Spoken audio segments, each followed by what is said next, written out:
been magnificent. It was educational and it was uplifting, and I pray that Allah will continue to bless each and every one of us. The Honorable Elijah Muhammad came and he put us all in a state of wudu, our minds, our hearts, and we should try to stay in that state of wudu. And the Honorable Awardees Muhammad came and he lifted us up and he took us into Quran. And just because we don't have camels like the people in the Quran had to get around in doesn't mean that the mission is not divine. The Honorable Elijah Muhammad and his son Awardees Muhammad, Awardees Muhammad was born for the mission, and the mission is divine. We're no different than the people from Quran, except that we drive Beamers and BMWs and everything, and they rode on camels. But the behavior is the same. You see what happened to those people that was disobedient to Allah's will and His prophets. They rejected them. So we can't reject this message that we have gotten. You know, we have to accept the message if we want to go to paradise, if we want to be happy and healthy. We got to eat to live. You know, we got to want for each other what we want for ourselves, and love for each and every one of us that we love for ourselves. You can't be partial. You know, you got to treat your brother and your sister right. You can't promise them something and you don't do it. Allah loves righteousness, and that's the key to getting to paradise, is obedience, because this world is like probation for all of us. And you know, if you go before the judge and you mess up on probation, you know what He'd do for you, right? And Allah is I mean, the religion is serious. You can take everything that Imam Muhammad ever told us, take it serious, take your religion serious, and support Mosque and all the initiatives, and come together and love and respect each other.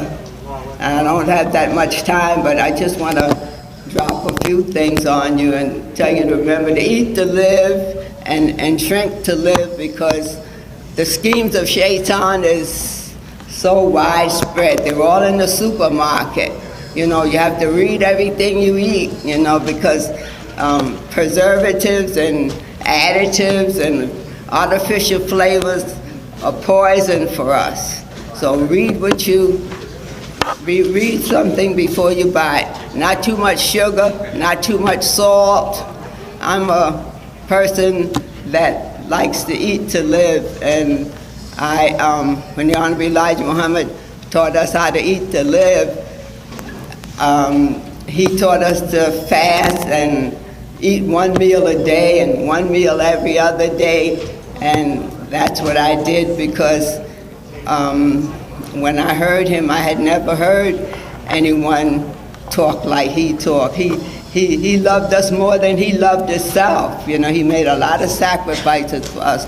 So we should continue to, you know, carry the banner, move on forward to New Africa, listen to what Imam Muhammad told us, and take care of ourselves and love each other. I don't have that much time, but I love each and every one of you, my beautiful brothers and sisters. And may Allah continue to ever bless you and your family. Assalamu alaikum.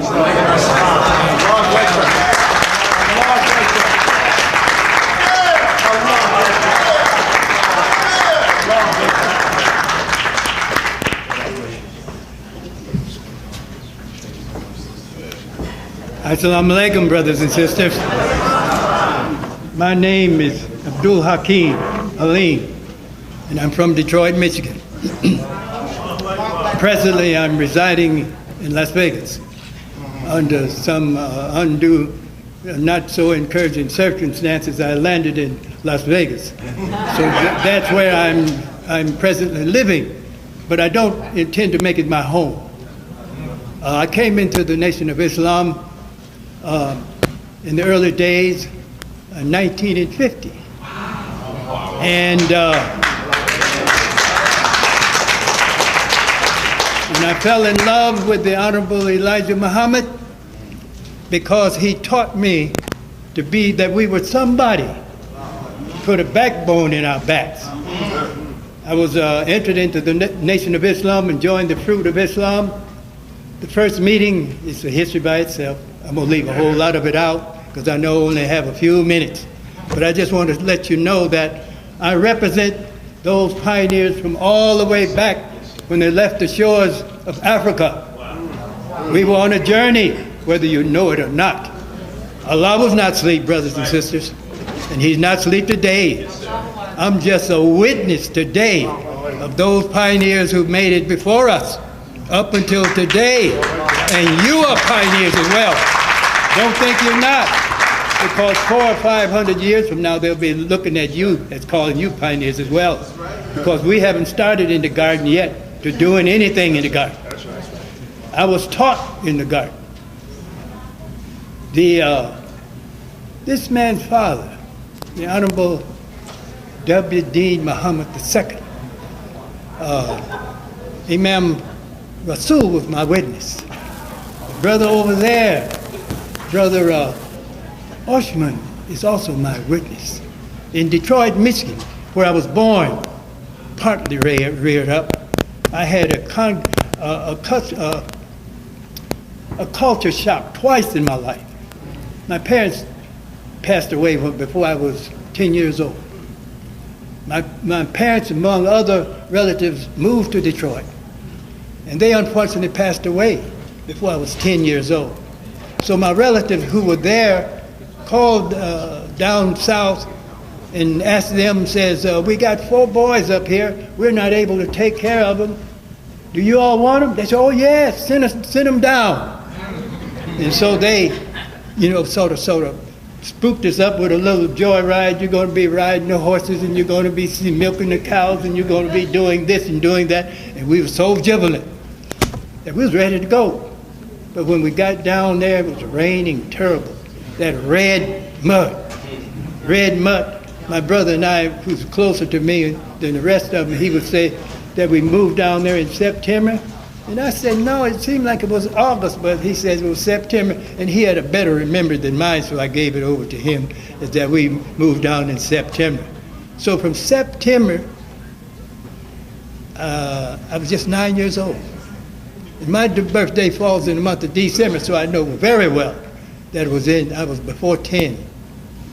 And I lived there for 10 years. And I learned to farm and work in the country. And believe it or not, I was going to school down there in a place called Taylorsville, Mississippi. I was sent there because the professor where I started school in Lawrence, Mississippi, the grade only went to the 8th grade.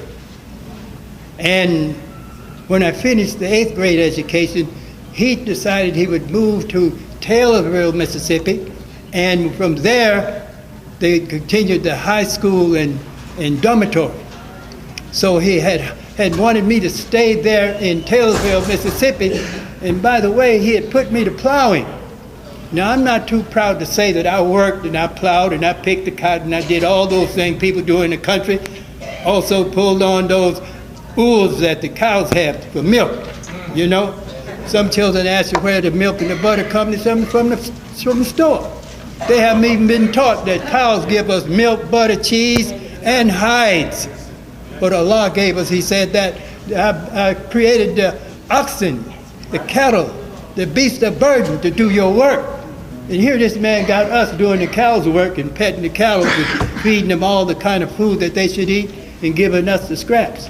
I could tell you something, brothers and sisters, about the scraps that we eat, the milk and food we drink. If I told you, you probably wouldn't want to eat your dinner tonight. But I'm not going to do that. But I say this, throw you out a little bit of stuff that I learned. Animals die. That huge animal we call beef, weighing 600, 700, 800 pounds, when they split him open, what do you think goes with all that weight that he takes out of that cattle? You see a lot of people eat a whole lot of liver. Do you see them eating a whole lot of hearts, beef hearts? Do you see a lot of them, like they eat beef steak and ground beef? Do you see them eating a lot of the insides that come out of the cow? Just think about it for a minute. I'm going to show you what happens to it. All of that hundreds of pounds of flesh and other stuff and tripe and guts that come out of these animals, they cook it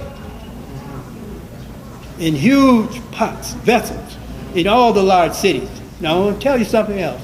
When it snows like it did in around Boston area, Chicago here, in New York, where the snow stays on 2 or 3 weeks, what do you think all those dogs do during all that snow? They freeze to death like you would do if you was out there. That's what happens. But Allah's trying to force us, go south, brothers and sisters, whether you think it or not, or whether you know it or not. I'm telling you now, if you understood and knew what you were being fed and drink, you'd be heading south. The brother that got the farm in the south, he's a millionaire. He don't brag about it. Does he have to? Does he have to brag and tell us, like Ford did in manufacturing, says to the southern Negro, come south, young man, I'll pay you $5 a week, and you can buy what you make. And the southerners in the south got so mad and jealous, he said, you're taking my hands. That word hands, you're taking my hands. But we went into foundry, our foreparents went into foundry and worked in that foundry and pulled that steel out there like water, shaped those cars and trains and planes and all these other modern industry. And we did that for a little pay, and there are more homes in Michigan, Detroit, Michigan, than any other place on this North America, because the Ford Motor Company gave them an opportunity to buy a home. I'm just saying that little bit of stuff so you'll understand this is our day, brothers and sisters. Imam Awardees, Mohammed, this man's father. Just over there a little ways when we was in the Homewood, Illinois. Homewood. Did that give you a clue about something? Homewood. We were in the Ramadan Hotel. He said all you had to do was put an A on the end of it, it would be Ramadan Hotel instead of the Ramada Hotel. That should have gave us a clue that we should have bought that hotel. That's right. That's right. That's what I'm talking about, brother. I'm talking is talking, walking is walk. I ain't never tried that. I used to be so afraid to really talk, I would tremble. Just like that.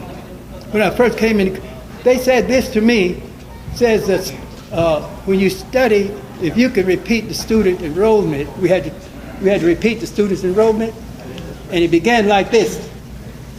Student enrollment, rules of Islam. The following questions must be answered 100% before you can become a student in the Nation of Islam. And we learned it. Muslim girl training in general civilization class, MGT and GCC. FOI, the fruit of Islam. I learned one thing too, you don't have to bite the mic off before somebody can hear you. Get back a little bit and just talk. You don't blow your breath, wind travels in waves. Lightning speeds, you don't hear it about 10 or 15 seconds, then you see, that's a lot talking. That's his power. That's his power. He says, study my creation. I'm just giving you a little tip of the iceberg because I only have 15 minutes to see this brother. He's going to check me up right now. I got a sister back there. She be doing this here. And every time you pick up the Shabbat, the Muslim Speaks newspaper, her name is in there. And she says, I donated $100. I could tell you something about her father and mother too. Now her father was genuine Mexican. And he couldn't come to the Temple of Islam. I went to visit him one day. A young brother took me to visit him. I'm going to get through here in a minute. And he was dressed up in the summertime sitting on the porch. And you know these brothers that collect that money, they real stern. And he was on the porch and they were sitting on the ground. The brother had led me up there. We stood back to watch and see what was happening. He had his nice clean white shirt on. This is Mexican now. And he knew what they came for. He had one of those business envelopes, and he held it like this here while he was sitting on his porch, and he was doing the talking. The other brother was just standing. And we stood there, the brother and I stood there so long, but we felt like we didn't have a chance to visit with our brother because this man was just crying and talking. And when I had just come in the community about a year or two, and when we left and turned, I asked the brother that led me there, I said, why was he crying? He said, because he was Mexican and he loved Islam. All his children went to the temple. And they here now in Detroit, from Detroit, Michigan. A whole busload of them came here. I've got my own family. They got a whole table of 10 of them here. So that's how much, I'll show you how much I love. And I only told one of my daughters, I said, you know what, they're going to give me a plaque for Pioneer of the Year, 2015. Now, I didn't know whether I was going or not. I said, well, I don't know whether I make it, but this is when I had decided I would go, because I got some help from a very dear friend of mine on the Nightline radio. Nightline radio. And reason why the brother became interested in me going, because he encouraged me to come to talk on the Nightline radio. Because I told him, I said, well, brother, I said, I'm not a talker, really. He said, brother, but you have something to give. And I said to him, I said this.